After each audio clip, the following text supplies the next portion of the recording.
These are Bryson DeChambeau's prototype irons that he used to win the 2024 US Open Championship at Pinehurst. And in today's video, we're gonna be putting these irons to the test to see how they perform for somebody who's not quite Bryson DeChambeau. So let's get right into it.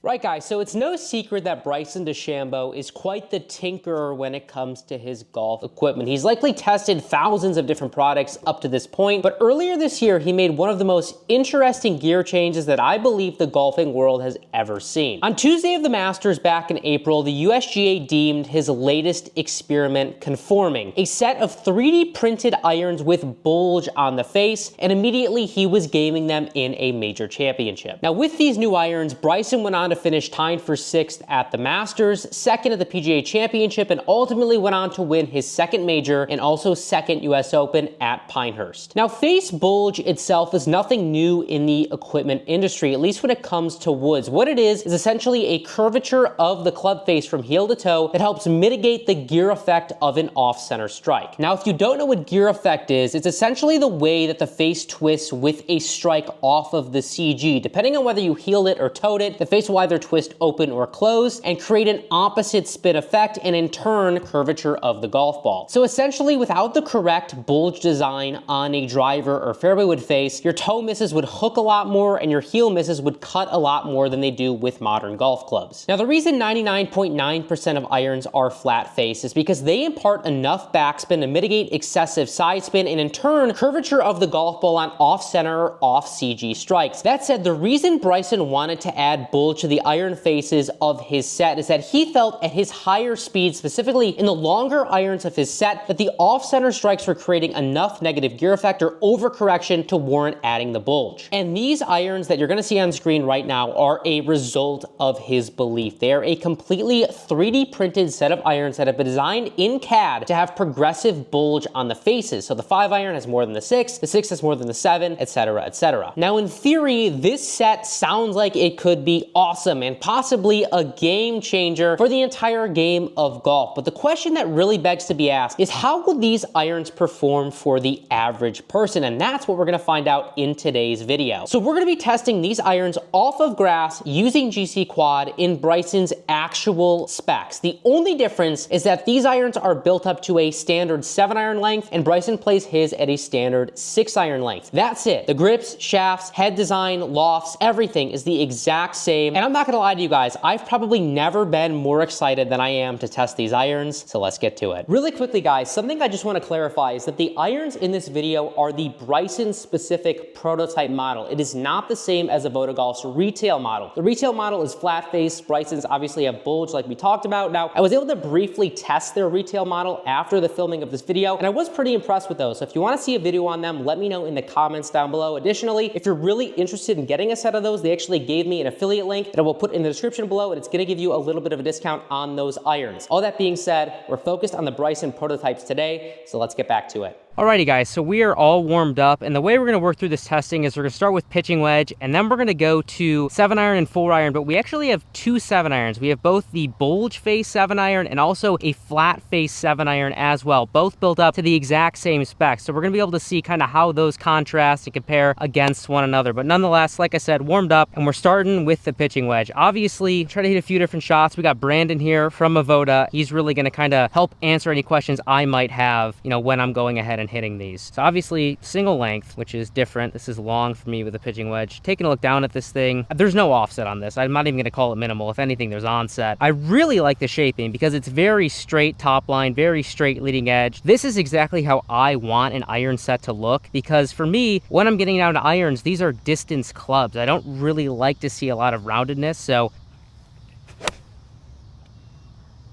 that's a really good start right there. I mean, first thing I noticed, turf interaction, really good. It got in and out of the ground pretty quickly. Feels good. And I love the no offset because for me, it feels like I can kind of hit this thing and I'm not going to have to worry about overdrawing it. In terms of numbers there, 109 ball, 143 carry, 9,000 spin, 23 launch. So the loft of this pitching wedge is... Technically, our standard's 45. It's at 40. So technically, it's closer between like an 8 and 9 iron. Correct. but it's always tough to say right what a club is supposed to be. Because I mean, every company's different. For Bryson's numbers, if he was to play a pitching wedge at 45, he'd be seeing spin at 10 to 11,000 consistently. The ball would go straight up. So in order to get it down to the number that he's looking for, he has to get it down to a 40 degree. Makes sense. I mean, that's 9,000. It's not like that's excessively low by any means. Slip there a little bit, but I mean, obviously it's just different. For me personally, these are very heavy. The grips are heavy, the shafts are heavy and stiff. Not the best swing there. In terms of numbers, 110, 147, 19, 80, 100. That one was pretty good. Drawing a little bit, but I mean, the things I notice are, yes, these are heavier. Yes, these are stiffer, but like these aren't overly stiff. I mean, it's not like these are like you're swinging, you know, a telephone pole. No, it's pretty close though. He plays heavier in the grip, so the grips are 125 grams. That's the big thing I noticed, because the overall weight is heavy. I mean, this feels like a baseball bat. Right, but heavier grips allow it to be a counterbalance, because he is playing, I mean, it's a 125 gram Tour stiff shaft in a wedge deflection. I think the length does help though, just because it's longer, it's kicking a little bit more. So I mean, you know, from that perspective, maybe that's why it's not terrible. So that's 148, 112, 22, 8500. Try to go a couple flighted ones. Oh, that was a dud ball. I mean, the other thing is they are just so upright. Yeah, are they all 66? 67. 67. So basically 67 for 7, it's about 5 up. Yeah. Yeah, because most are 62, 62 and a half. Right. But like, they don't feel terribly hard to flight. That's impressively low. So that's 17, 140, brought the spin down 7,200, 104 ball. And you'd think because of the length, it would be like impossible to flight. Yeah, that's a pull. That's not very good. 102, 135, 18.4, 7,800. Go one more. I think it's just getting used to the lie angle for sure. That's the hardest part. It is extremely upright. Yeah, I mean, it's I could choke down a little.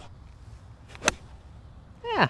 I was gonna say that'll help for sure. That's what I have to do to hit him. Definitely better. To me, the thing I noticed with this pitching wedge specifically, it's not that hard to flight, which I would have thought would be very difficult. Right. And it's not that stiff. No. And again, I think a lot of that's due to the length. But that's a pitching wedge, guys. Let's go ahead and move up into the 7-irons now. So we're gonna start with the iron that actually has bulge on the face, and then we're gonna move to the flat-faced version of the 7-iron. Same exact spec, same exact head. It just has a flat face, and we're really gonna see kind of the differences in ball flight, numbers, and whatnot. So, I mean, immediately, first things I noticed just holding this is it doesn't feel nearly as long as a pitching wedge, obviously, because this is a standard length club now. Looking down at the actual head, it's very evident this iron is curved. I mean, the pitching wedge doesn't look it. This is curved like up into the top line. I mean, it's very, very cool, different. Blade length on this is interesting. The pitching wedge didn't look too small. This maybe looks a little smaller. It could be because of the bulge on the face. Yeah, that's a good point. I love the fact that it has onset. The shape is just very straight. It's weird. Right. I mean, most irons are curved and then they have a straight face. This is the opposite pretty much. It has a slight curve to it. Yeah. It's 15 inches of bulge on this one. So this has 15 inches of bulge, and then obviously progressing as you're moving down. That was pretty darn good right there. That's really good there. 185, 130, 15, 60, 400. So I mean, what's the loft of this? 25. So 25 degrees for a 7-iron, but the spin numbers are good, launch is good. So that one was a little toey, and you could see it hang out to the right. Really interesting. And if you've ever watched my videos, you guys definitely notice, if anything, I tend to overdraw it, and I tend to live off the toe. So immediately, a shot like that where I towed it, it went pretty much dead straight. 129, 15.7, 186, 6,000. So I mean, that's what the bulge is doing for you. It's kind of nutty, to be totally honest. That's nuts. 127, 183, 14.4, 5,600. A little bit low face there. But one more with the bulge one, then we'll move to the flat face. I mean, that's insane. That's really good. The insane thing is, I know that's one that should have drawn. So because of the bulge on the face, right, when you get those toe strikes, that usually overdraw, right? So all it's going to do is make your start line push out a little bit more to the right, so it's going to straighten the shot out. Well, it's pushing your start line, and then it's also, the side spin is mitigated a little bit. Correct. And that's exactly what I'm seeing. So 130, 189, 14.4, 5,600. I mean, those are great numbers. The big thing I notice is the launch. Right. It goes a lot higher than you would think a 25-degree iron would go. Absolutely. Now we're going to go to the flat face. Same exact look from like a shaping perspective, but yeah, you can just tell that the face is flat. I got scared of that one. I get scared of overdrawing it. I kind of held on to it. 131, 193, 15.5, 5,200. That's what I mean. Yep. Just So a like little that, bit more turn to it. Yeah, I mean, that one's just drawing, and the other one just went dead straight. Dead straight. 130, 194, 13.7, 4,800. I mean, they definitely just swing differently. There's really no other way around it. I'm sure that that's definitely making a difference in the ball flight as well, compared to what I'm used to. 130, 186, 13.3, 61. But I think the bulge is pretty evident. All right, now I'll try to cut one with the flat face and then draw one. That's kind of a push cut. 127, 181, 14.7, 6,000. Missed it, but it drew. 128, 190, 12.3, 4,100. All right, now let's go and try to work. With the bulge. Yeah, we'll try to work it with the bulge iron. And that was Healy. Like, it's slight. It's not like, it's hard to describe. It's not like it is excessively different from the flat face, but it's minimal. It is just subtle differences. Because, like, that one was healed, and I think normally that would have started a little further right with a little bit more of a cut, and it kind of started straighter. Because kind of similar to the first one I hit with the flat face, where it started further right. It was like more of a push. Right. 125, 175, 14.5, 7,000. I will go big draw. Yeah, and it's just not as big of a draw. 133, 190, 11.2, 6,000. So, I mean, it's pretty neat, guys, and it's pretty evident. I mean, it's different. All right, guys, so now we're going to go ahead and move up into the 5-iron. Now, there is no 4-iron in this set. This 5-iron is 17 degrees of loft. So this is as low as it gets. As you take a look down at this thing, again, it's the same shape, absolutely no offset on this thing. And, you know, what you really start to notice as you get down to this 5-iron, it has the most bulge on it. In terms of length, this is about my length. So this is 37, which is about an inch short of a standard 5-iron, which is pretty close to what I would normally play. Holy sh**. Yeah, that's kind of brutal to hit. 8-9 launch, 134, 204, 3,200 spin. I'll hit a couple more normal, and then I'll start to try to ramp it up. I don't know if I'm going to be able to get this thing very high in the air. That was better. Little bit, but 10-1, 137, 211, 3,600 spin. Yeah, that's nutty. I don't even like want to try to draw one because it's going to have literally like 2,500. I mean, not terrible, but 133, 203, 10-8, 3,700. You literally just, it's almost impossible to get this up in the air. Yeah. I think that that's really just a testament to how fast Bryson is. I mean, he's probably hitting this with plenty of land angle. Yeah. And I wouldn't say I'm super fast, but I'm not crazy slow. Faster than average. I can't get this in the air. I mean, this thing is... I mean, his normal speed with the 5 is right around 106, 107, 108. Yeah, so I mean, that's like a 3-wood for me. Right. And that's with a lighter shaft. Yep. You know, and longer length. He's still getting this up in the air. Good launch, good spinning. He's trying to get it, so if you look at the number that's on the bottom of the club, that's usually where he's trying to get his spin. Mm-hmm. So even though the loft is at 17 and it shows a 5, he's trying to get that spin at 5,000. So yeah, I mean, then that's where you can see the difference. So he's spinning this 17-degree club probably 13 to 1,500 RPMs more than I would. Right. Which is what's helping him get it up in the air. Correct. And then the speed is creating the deflection to get it like launching where he needs it to be. Correct. All right, let's try to ramp it up. Pretty good. I mean, that's pretty good. I feel like this is like a driving iron, like a I mean, literal driving iron. It is for most people. Back in like you know, the 1900s when they had those like literal flat face irons. The 1 irons, the 2 irons. Oh dear. 10 launch, 139, 216, 3,500. I'm just gonna try to really absolutely kill it. There goes the mic. Yeah, I mean, there's just no way. That's slightly low-faced, 7 launch. I mean, that's absurd. 3,200, 134, 197 carry.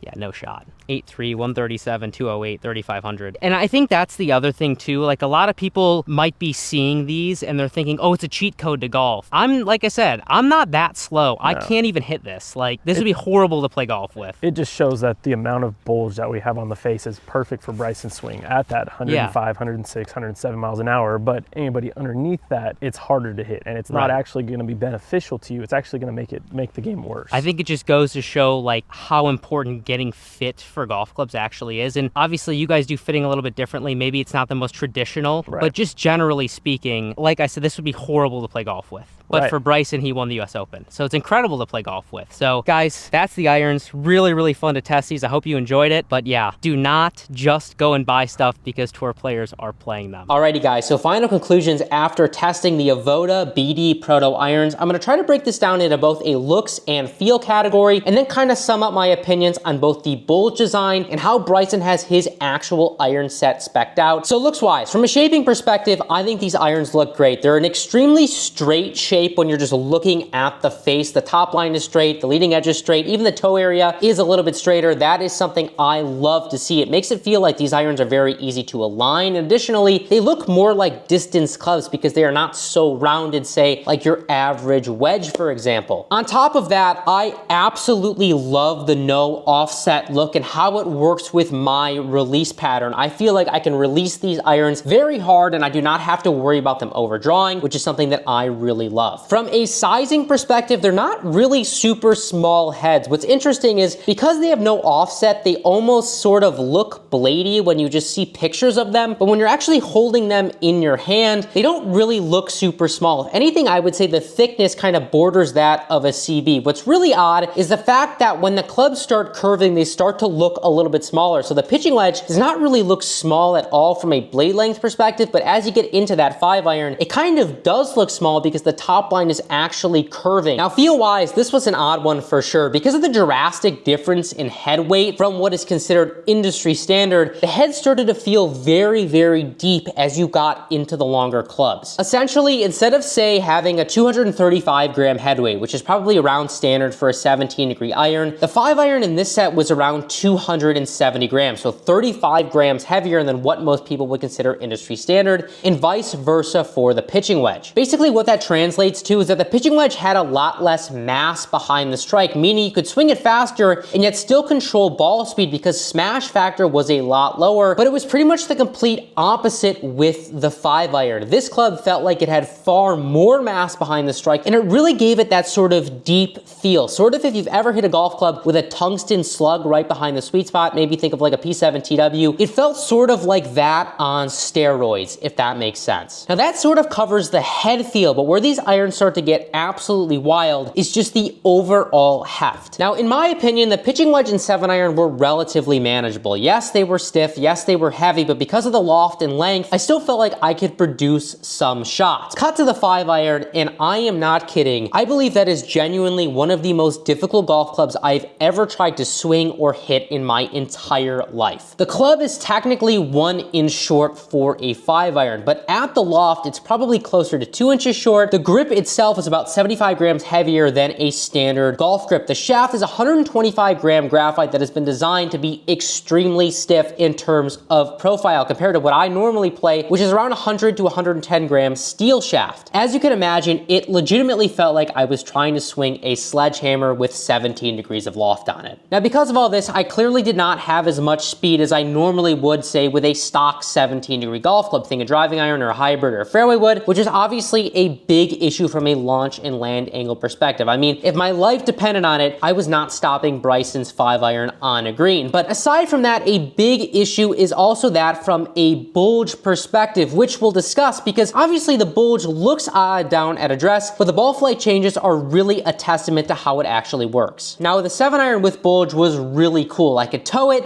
and the shots weren't overdrawing. I could heel it a little bit, and the shots weren't overcutting. It's something that was really slight, like I mentioned, but actually, it was amazing to really see it work in person. But as you could probably see on camera, the big problem started to come when I got to a club with low enough loft that I was not producing enough speed with in that of the 5-iron. A lot of those shots, I was really trying to swing hard to get the shaft to kick and deflect, and because of that, I was missing it toe side, and you could see a lot of those shots were pretty much just going straight right. Because the thing that's really important to understand, especially with iron face bulge, is that it has to be designed around a specific speed. So when we're looking at Bryson's irons, they're designed for him at his highest speeds. Meaning if you take these with the same amount of bulge and give them to somebody who swings it slower, i.e. myself, the golf ball won't curve back at all on an off-center strike because there's simply not enough speed to create the gear effect necessary to make the extra bulge of the iron face work. The best way to picture this for you guys at home would be if you took a lob wedge and you curved the face and then you went and chipped with it. Those toe shots would shoot straight right and the heel shots would shoot straight left, because at a chipping speed, there's essentially zero gear effect being created. So I think in the end, I do see some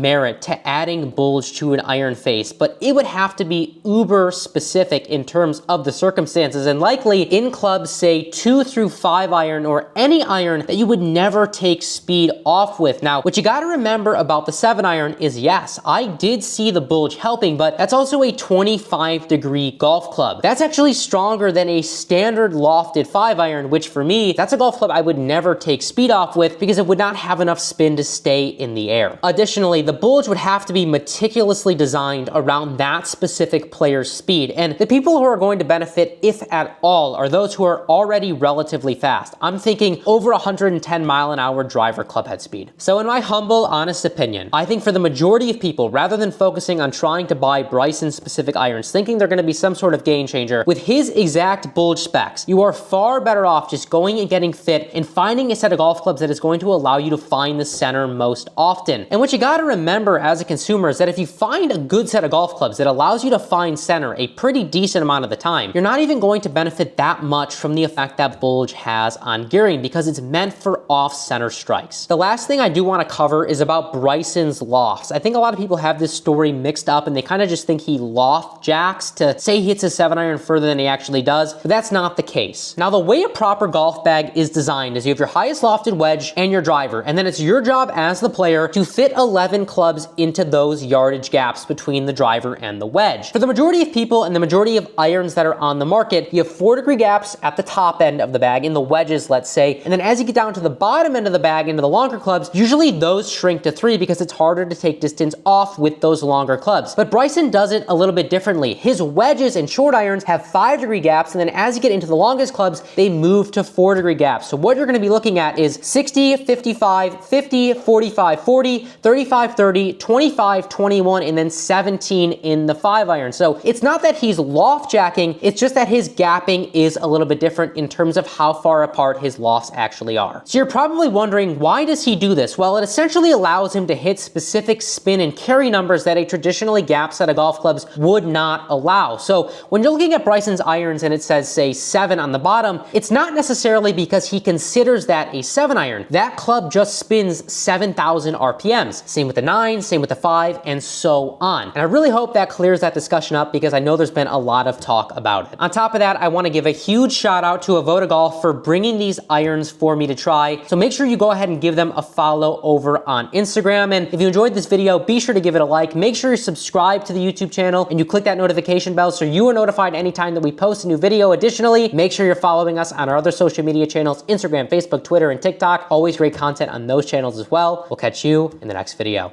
Peace.